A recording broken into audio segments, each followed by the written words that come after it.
Looking like winter, and your hair might be suffering. I can tell you mine is. Is it? I've had several bad hair days. Looks good to me. As of recent, you have to say that. Well, no, because be nice. in comparison, you always have a good hair day. You have a good hair day.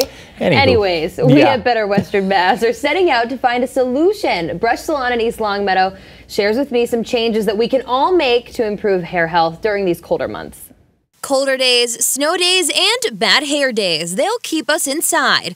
But all that indoor heat could be hurting your hair. We can dry out our scalp as well as our hair. Jacqueline Lopes from Brush Salon tells Better Western Mass this time of year, hair becomes dry and static prone. On their scalp, you see a lot of dandruff. If it's not dandruff that's affecting your hair, it's likely lacking moisture. Dry to touch, or it can get staticky. But a simple switch in products can make all the difference. Hydrate your hair a little bit more. If you have really dry hair, then I would recommend using a moisture shampoo. Scalps seeing some flakes can try a purifying shampoo, and everyone this time of year should incorporate this. Essential oils. For silky hair all winter long. In East Longmeadow for Better Western Mass, I'm Jordan Jaglinzer.